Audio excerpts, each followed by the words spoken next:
passar.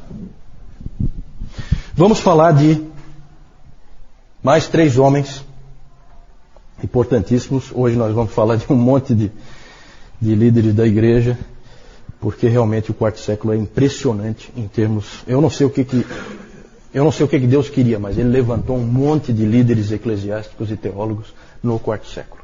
Isso é claro e evidente. Vamos falar de Ambrósio, Jerônimo e Crisóstomo. Eu só queria então mostrar isso para vocês. Eu estou insistindo muito nisso, mas eu queria que vocês visualizassem. O Atanásio morreu em 373, final do quarto século. Quando ele morreu, os 3 capadócios estavam na faixa dos 40 anos. Todos eles. Eles tinham mais ou menos a mesma idade. O Ambrósio, o Crisóstomo e o Jerônimo estavam na faixa dos 30. E havia um jovem no norte da África, com 19 anos, quando o Atanásio morreu, que é o grande gigante Agostinho. Então vocês vejam o peso do quarto século para a teologia, para a igreja, para a história da igreja. É realmente impressionante o número de grandes homens ali, todos vivendo juntos, na mesma época. Vamos falar do Ambrósio, antes do nosso intervalo. Ambrósio. Quando se fala em Ambrósio, você pense num homem da igreja, um líder eclesiástico, um líder da igreja, um pastor, um pregador, e ele foi também um criador de estilos de adoração. Ele era um homem também da liturgia. Ele nasceu em Roma, de uma família aristocrática, e ele era político. Ele começou cedo na vida política e ele foi governador do norte da Itália. Governador do norte da Itália. Era considerado bom governador, muito competente. E ele era cristão, mas aquele cristão não dos mais dedicados, né? O foco dele era a vida política, a vida como governador lá no norte da Itália. O problema é que a igreja em Milão, onde era a sede do governo, a igreja em Milão vivia um período de grande turbulência, por causa da briga de arianos com os ortodoxos. Uns puxavam para um lado, outros puxavam para o outro. E era bem a época aí, vocês vejam que ele viveu de 339 a 397, então é aquela época depois de Niceia em que o Atanásio está brigando pela verdade. E os arianos ali estavam então puxando para um lado e os ortodoxos para o outro lado. E no meio da confusão tinha que se escolher um novo bispo. E no dia da escolha do novo bispo, o governador Ambrósio estava no meio da multidão. Do povo ali, o povo que ia escolher o novo bispo. E os dois lados brigando, não se entendiam, e de repente, no meio da multidão, uma criança começa a gritar: Ambrósio para bispo! Ambrósio para bispo! Não sei se era cabo eleitoral dele, o que era. Mas uma criança começou a gritar Ambrósio para bispo. Nem ele, nem ninguém jamais tinha imaginado essa possibilidade. Ele era o governador. Mas ela soou interessante para muita gente. E de repente todos estavam gritando a mesma coisa. E aí ele ficou naquela situação de que ele não tinha como recusar. Foi a aclamação do povo. Só que tem um detalhe, ele não havia sido batizado ainda. Então, gente, olha só que interessante. Em 8 dias... ele foi batizado, ordenado e ordenado bispo. Em 8 dias ele foi batizado, né? Porque vocês lembram que o batismo nessa época ele era adiado, né? Então ele foi batizado, aí ele foi ordenado presbítero, e daí de presbítero já foi ordenado bispo. Em 8 dias. Com certeza é um recorde na história da igreja. É um recorde, impressionante. E o Ambrósio administrou muito bem os problemas que havia na igreja, e ele começou a defender a independência da igreja em relação ao Estado. que era um problema nessa época por causa do Teodósio. O Teodósio era terrível, ele interferia em tudo. Ele tornou o cristianismo a religião oficial e aí ele passou a achar que era o dono da igreja. E aí ele dava ordem para todo mundo. E o Ambrósio foi quem mais resistiu. Essa foi uma grande contribuição do Ambrósio, porque ele trouxe equilíbrio. Ele brigou com o Teodósio várias vezes, apesar dele ser o imperador. Então é um homem muito corajoso. Depois nós vamos ver ali a figura. O Ambrósio uma vez não deixou o Teodósio, que era o imperador, entrar na igreja em Milão, porque o Teodósio tinha massacrado umas pessoas lá em Tessalônica. Ele falou assim: você com essas mãos sujas de sangue não entra aqui. Então ele se pegava, sabe? É um homem de muita coragem, esse Ambrósio. Teve várias rusgas com o imperador. Não tinha medo e sempre lutou pela independência da igreja. Também era um excelente pregador. Aparece ali. Pregador fantástico. Um homem de retórica fora de série. Extremamente eloquente. Na verdade, depois nós vamos falar do Agostinho. Agostinho foi para Milão só para vê-lo. Só para vê-lo. Depois eu vou falar disso.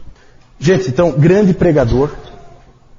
E o mais interessante é que de todos os pais da igreja que nós vimos até agora, ninguém chegou tão perto até agora da doutrina da graça. Esse Ambrósio chegou muito perto de entender a doutrina da graça. E o Agostinho vai construir em cima disso, pode ter certeza. Tá? Quando vocês pensarem em Agostinho, pensem em Ambrósio também. Esses dois homens, eles têm uma ligação que Deus quis que eles tivessem. Tá? Nós vamos ver depois. Ambrósio lutou contra o neopaganismo, porque especialmente nos níveis mais elevados ali da sociedade romana, o paganismo estava voltando. Muita gente achava que o cristianismo tinha enfraquecido Roma, e que bom mesmo era na época dos deuses, e tinha muita gente querendo trazer de volta, e o Ambrósio lutou contra isso, também lutou contra o arianismo, que voltava toda hora pelo norte. Ele está muito perto dos bárbaros, tá? Esse Ambrósio, porque ele está lá no norte da Itália. Então ali os bárbaros estão sempre por perto. Então eles vêm ali, mercadores e coisas, e eles trazem o arianismo deles de volta. E começa né? Então ele também lutou contra o arianismo, também foi um defensor da ortodoxia. Ele chegou muito perto da doutrina da graça. Vejam essa oração dele, em que ele diz assim: ó Deus, que olhaste para nós quando nós estávamos caídos na morte e resolveste nos resgatar pelo advento do teu Filho unigênito. Então já a ideia de morte espiritual, tudo coisas que haviam se perdido. Depois nós vamos falar mais sobre isso. Outro aspecto importantíssimo do Ambrósio é a liturgia. Ele organizou de uma maneira especial o culto, deu uma forma ao culto especial, com uma sequência litúrgica, e ele também foi um grande compositor de hinos. Ele deu muita ênfase à música. E inclusive Agostinho escreveu o seguinte: como eu chorei com o canto dos hinos da igreja. Quando Agostinho ia lá na igreja em Milão, e aí a igreja cantava os hinos que o Ambrósio compunha. E eu estava até procurando, eu estava olhando na internet, tem vários hinos que se canta hoje em dia ainda com letras do Ambrósio. Não aqui no Brasil, mas nos Estados Unidos. Você vai naquele Cyber Hymnal, que tem, é um site que tem na internet, que cataloga tudo que é hino. E lá você vê vários hinos com letras do Ambrósio. Né? Impressionante. Claro que daí traduzido para o inglês, né? Mas é aqueles hinos de antigamente, né? Muita teologia ali. O Ambrósio sempre achava que os hinos se prestavam tanto para a adoração como para o ensino. As pessoas, elas cantavam e elas aprendiam quando elas cantavam. Né? Ele achava isso muito importante. Ele, pastor que era, se preocupava com isso. E foi ele que ajudou Agostinho a chegar à fé. Vamos falar do Jerônimo, que é o próximo aí. Depois nós vamos voltar a falar do Ambrósio ainda, porque nós vamos falar do Agostinho, tá? E, como eu disse, Ambrósio e Agostinho estão ligados. Vamos falar do Jerônimo. Nasceu na Itália, também de família rica. E diferente de Ambrósio, você tem que pensar do Jerônimo não como um homem da igreja. Ele, na verdade, não é uma pessoa que gosta de pessoas, certo? Ele é um intelectual. Claramente um intelectual, um acadêmico, um teólogo. Esses indivíduos também têm o seu lugar na igreja e também contribuem para a igreja. Algum motivo Deus tem para levantar esse tipo de pessoa. Ele tinha uma biblioteca impressionante, uma das maiores bibliotecas individuais no seu tempo. Ele comprava e colecionava tudo que era livro, comprava todos os livros que ele podia comprar. Adorava ler o Cícero. Parece que todos eles gostavam de ler esse tal de Cícero, né? Acho que eu vou ter que ler esse tal de Cícero também. O Cícero quando se fala em Cícero, é filosofia, tá? Esse Cícero, ele escreve filosofia grega. E ele gostava muito de ler o Cícero, até tem uma história interessante, porque apesar do Clemente e do Orígenes, vocês lembram quando eles falaram sobre a filosofia grega, eles disseram que não tinha problema nenhum em você ler essas coisas, que é bom. Lembra que nós falamos sobre isso quando a gente falou de cristianismo e cultura? Mas o Jerônimo se sentia culpado quando ele lia o Cícero. E ele se sentia muito culpado e tal, porque aquilo não era um escrito pagão, na verdade. E então ele se sentia culpado. E uma noite ele teve um sonho em que ele foi colocado diante de Jesus Cristo. E aí Jesus Cristo disse que, você não é cristão, porque você lê Cícero. E aí aquilo marcou ele profundamente, aquele sonho. Tem mais detalhes aí que eu não vou entrar agora, mas aí aquilo marcou ele profundamente. Dali para frente, então, toda vez que ele tinha vontade de ler o Cícero, ele então lia a Bíblia um monte para compensar. Né? Como é o ser humano, né? O ser humano é sempre a mesma coisa. Fazia uma compensação. Então ele lia um pouquinho do Cícero, aí ele lia um monte da palavra e tal, para compensar. E ele queria muito deixar de ler o Cícero, não precisar mais ler o Cícero. Ele era viciado em Cícero. E aí ele acabou, nunca conseguiu parar de ler, e alguém uma vez disse para ele assim, mas você está lendo Cícero? Sim, mas e o teu sonho? Aí ele olhou assim e falou, bom, você sabe, né? A gente não pode dar importância demais para sonhos. Então ele acabou cedendo, né? A maior obra de Jerônimo, com certeza, quem é que sabe? Alguém sabe? Qual é a grande obra de Jerônimo? Ninguém? Tradução da Bíblia pro latim. Como é que é o nome dessa?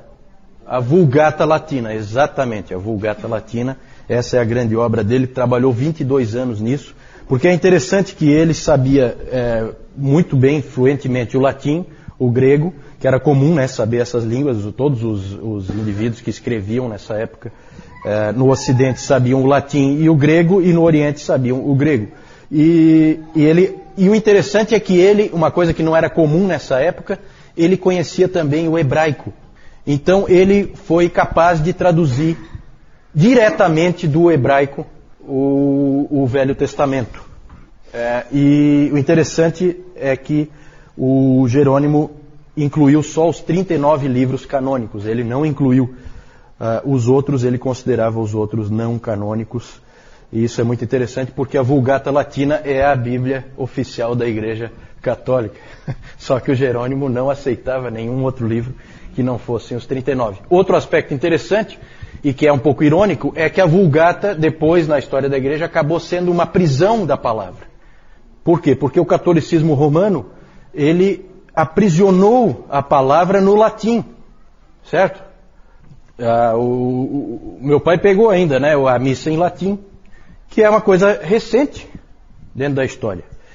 Então o latim é a língua divina, vamos dizer assim, certo? Só um minutinho, só que o Jerônimo, o que nós temos que ter em mente é o seguinte, não vamos culpar o Jerônimo por isso.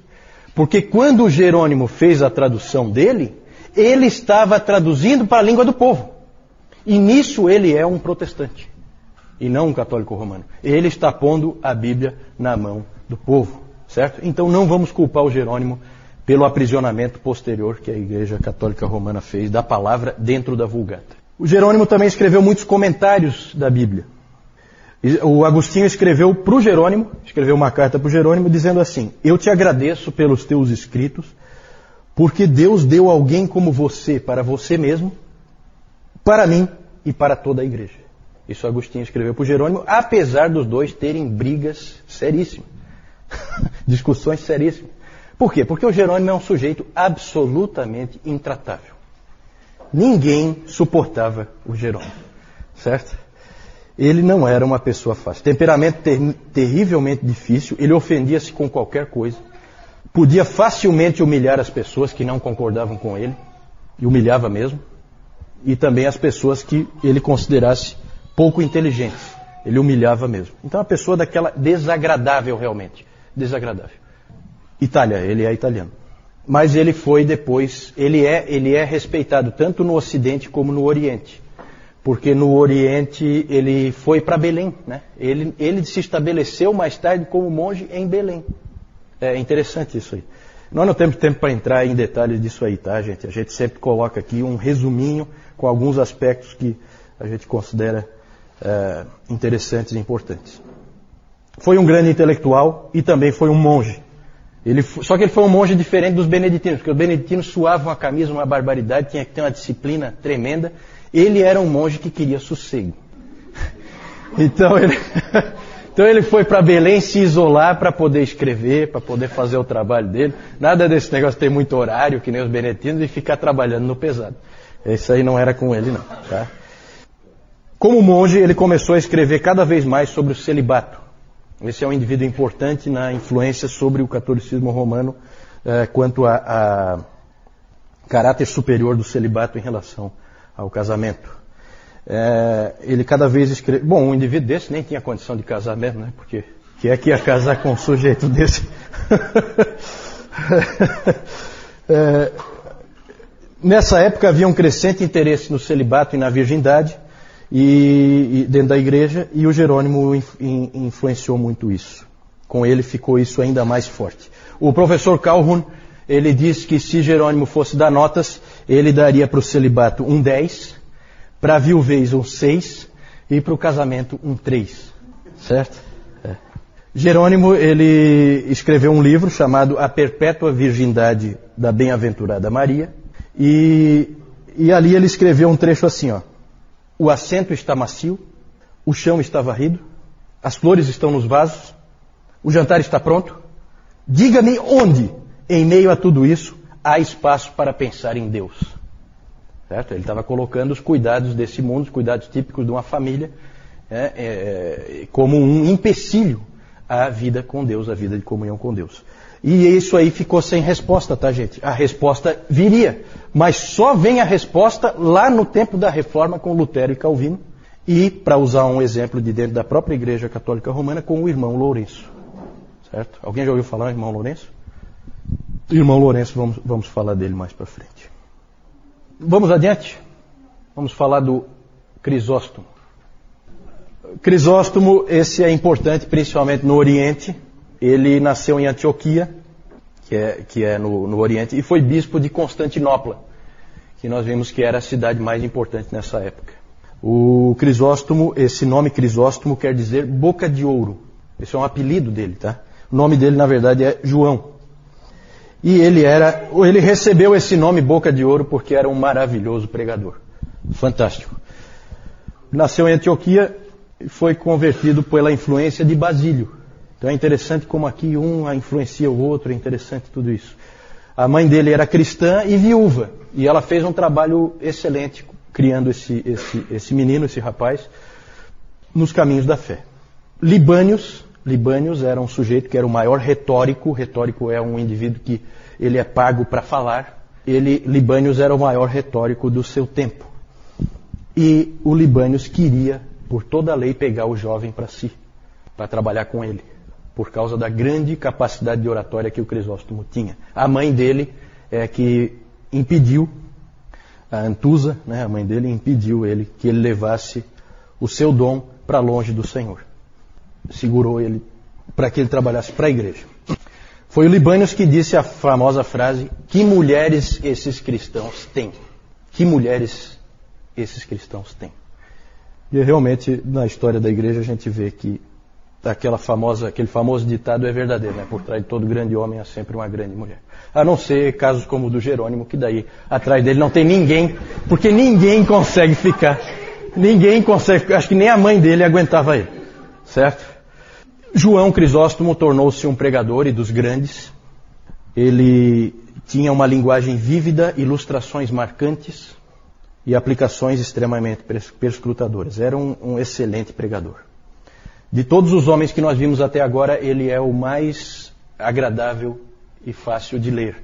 Os escritos dele são os mais fáceis para você ler hoje. Eu li um trechinho, de uma pregação. Interessante porque ele pregava sequencialmente nos livros da Bíblia, certo? Como as igrejas reformadas fazem, e como a gente faz aqui, o Newton faz aqui, ele fazia assim também. Peguei um trecho lá de 1 Coríntios, bem interessante a pregação dele. O Charles Spurgeon ele admirava profundamente o Crisóstomo pela sua pregação, mas tem um outro lado. O Spurgeon ele ficava decepcionado, por um outro lado, com o Crisóstomo. Ele admirava pela pregação, mas por outro lado, ele ficava decepcionado por encontrar tão pouco da graça nos ensinos de Crisóstomo, que era comum nessa época a doutrina da graça de Deus estar ofuscada e apagada. Há só indícios e nada mais. Mas ele é lembrado como um grande exegeta, o maior exegeta do seu tempo. Ou seja, um indivíduo que sabe explicar o sentido da palavra. Ele vai e explica a palavra com perfeição. Calvino achava que Crisóstomo era o supremo exegeta das Escrituras. Calvino admirava muito Agostinho, todo mundo sabe disso. E ele cita o Agostinho mais do que ninguém, ele cita Agostinho mais do que todos os outros juntos, né? Mas ele se decepcionava profundamente com a exegese do Agostinho, que era realmente um desastre. Por quê? Por que o Agostinho errava na exegese? Porque ele era adepto da escola de Alexandria de interpretação da Bíblia, o Agostinho. E eu vou mostrar para vocês daqui a pouco uns exemplos da escola de Alexandria, vocês vão entender por quê. A escola de Alexandria sempre interpreta a Bíblia de maneira alegórica.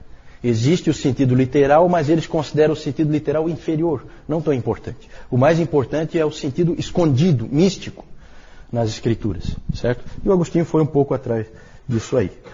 A outra escola era a escola de Antioquia, que sempre pregou o sentido literal das Escrituras. E o Crisóstomo é da escola de Antioquia, certo? Então a gente, com certeza, nós nos sentiríamos muito mais confortáveis em Antioquia do que em Alexandria, né? Nós hoje interpretamos a Bíblia o mais literal possível, certo?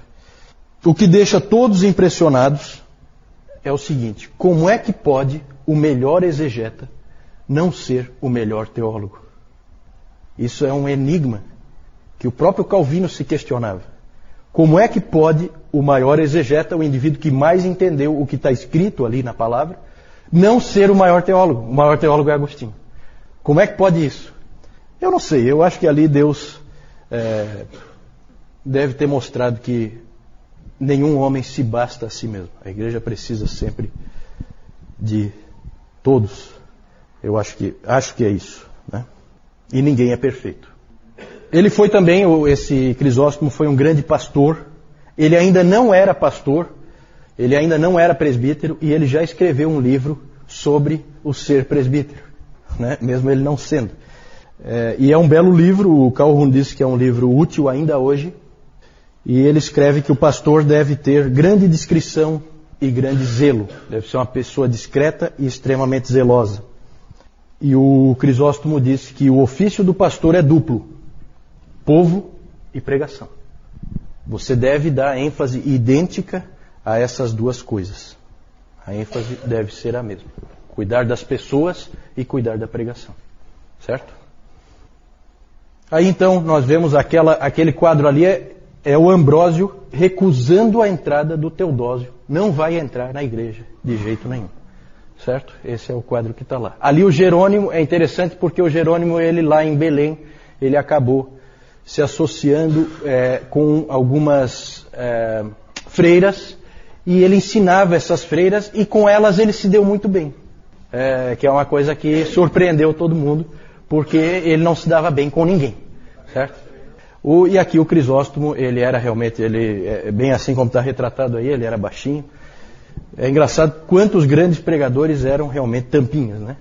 Dr. Lloyd Jones eu acho que era desse tamanho, assim, né? E é um pregador fantástico, segundo John Piper, o maior pregador do século XX. Gente, eu quero mostrar só para vocês a interpretação alegórica, tá? O grande destaque da interpretação alegórica é Orígenes, tá? Aquele que quando era bom era muito bom e quando era muito ruim, certo? E aqui eu quero mostrar para vocês uns exemplos. O Orígenes, ele dizia que a interpretação das Escrituras é em 3 níveis, que correspondem às 3 partes do ser humano. Tudo isso aí ele tirou da filosofia, tá? Da filosofia grega, platônica. Então o nível da carne é a interpretação literal e óbvia da Escritura. Então aquilo que você lê ali, a interpretação literal, corresponde à carne ou ao corpo humano, que é visível e evidente a todos que o veem. Esse tipo de interpretação é para os indoutos. O nível da alma, aqueles que já fizeram algum progresso na vida cristã começam a discernir sentidos mais além do óbvio. Tá? Isso aqui eu tirei de um artigo do Augusto Nicodemos, tá? É um artigo bem legal sobre a interpretação das Escrituras. Tem lá no Monergismo. E o nível do espírito, que é o máximo, né? A interpretação alegórica, própria dos que são espirituais. E é um desastre, vocês vão ver. É um desastre, né? Vamos ver então alguns exemplos de interpretação alegórica. Olha só, Rebeca vem tirar a água do poço e encontra os servos de Abraão. Gênesis 24. O que isso significa? Significa que diariamente devemos vir aos poços da Escritura para ali nos encontrarmos com Cristo. Era isso que o texto queria dizer, certo? Faraó mandando matar os meninos e preservando as meninas hebreias. Mata os meninos, mas não mata as meninas. Êxodo 1. Os meninos significam o espírito intelectual e sentidos racionais, enquanto que as meninas significam paixões carnais. Certo? É bem equilibrado, como vocês podem ver. E uma outra aqui dele, o sentido... Aí, ó, patrocínio do SEC. O sentido verdadeiro, alegórico, da passagem sobre o divórcio, lá de Mateus 19, é a separação da alma do seu anjo da guarda. Por essa vocês não esperavam, hein? Vocês achavam que era sobre divórcio, né? E não era divórcio sim, mas do homem do seu anjo da guarda. Vejam que é desastroso esse tipo de interpretação e vocês vão encontrar material ruim do próprio Agostinho nessa linha, tá? Um que eu vi uma vez é da parábola do filho pródigo, que é um desastre, assim, a interpretação, tá? Mas é bem porque é aquela coisa, você aprendeu a interpretar assim, você acreditou que é assim que se interpreta. E aí então você vai por um caminho errado. Isso aqui é interessante chamar atenção porque, gente, ó, não basta ter a Bíblia. A Bíblia precisa ser interpretada. Dependendo de por onde você seguir, o caminho que você tomar, você vai errar tudo com a Bíblia na mão. Certo? Por isso que a gente precisa ser auxiliado pelos nossos irmãos, auxiliado pela igreja. Certo? Para a gente não errar tudo. A Adriana está colocando se essa ascensão não foi uma coisa meio arranjada, uma politicagem. Não, eu creio que não. Eu creio que foi espontâneo e foi aclamação, né, do povo. O povo queria ele como bispo. Né? Ele tinha sido um excelente governador e eles queriam ele como bispo. Não, ele na verdade deixou de ser governador em função de se tornar bispo. Né? Ele passou a ser só um bispo. Tá? Inclusive ele lutou pela independência da igreja do poder político. Né? Que é até estranho, porque podia se esperar o contrário. Já que ele vem da política, ele podia, na verdade, querer fazer uma mescla. Não. Ele lutou para que houvesse independência. Tá? Ele é o grande lutador por isso. A Rebeca perguntou por que foi ruim o cristianismo se tornar a religião oficial. Por que foi ruim? Foi ruim porque, na verdade, o império começa, e o império de cristão não tem nada, começa a interferir cada vez mais em como a igreja é, como ela funciona, quais os valores da igreja. Lembra que nós vimos no domingo passado como já mudou quando Constantino começou a apoiar o cristianismo. De repente tinha luxo, tinha poder, coisas que a igreja nunca imaginou. A igreja tem como seu senhor um carpinteiro de Nazaré. Então aquilo ali, quanto mais a igreja se aproximar do Estado, pior é. Porque começa a acontecer, inclusive isso que a Adriana falou antes, começa a acontecer politicagem, e vai acontecer muito realmente, né? Então o líder político vai acabar nomeando os bispos nas igrejas. Isso vai acontecer direto na Idade Média. Direto. Então é por isso que é ruim. É ruim. Né? Sempre é ruim a mescla da igreja com o Estado, porque a igreja perde a sua pureza. Principalmente por isso. Sim. Os apócrifos foram incluídos na Bíblia Católica Romana no Concílio de Trento, em 1543, eu acho. 7. Eles foram incluídos na Bíblia Católica naquela ocasião, mas eles já existiam desde a época do Jerônimo. São livros antigos, tá? Não, é porque nessa época o cânon não estava estabelecido com clareza, ainda havia discussões a respeito do cânon, certo? Então o Jerônimo, ele tem a visão dele do cânon. Para ele eram os 39. Para ele eram os 39. No Novo Testamento aí havia ainda uma certa divergência. Depois ele acabou aceitando, evidentemente. Ele traduziu o antigo, do hebraico, a Vulgata Latina, ele traduziu do hebraico para o latim. Certo? Não, o novo ele já era de uso corrente, não precisava de tradução, porque ele já, na verdade, ele já era nas línguas que as pessoas usavam, né? Porque ele foi escrito em grego, né? E todo mundo falava grego nessa época, certo? Então, né? Eu não sei se ele traduziu alguma coisa do Novo Testamento para o latim, pode ser. Aí eu não sei. Na verdade, nessa época, aí eu quero só fazer uma observação, não é que é a primeira tradução do Velho Testamento para o latim. Tá? Só que é a melhor. Já tinha outras traduções, só que com pouca qualidade e sempre traduções que vinham da Septuaginta.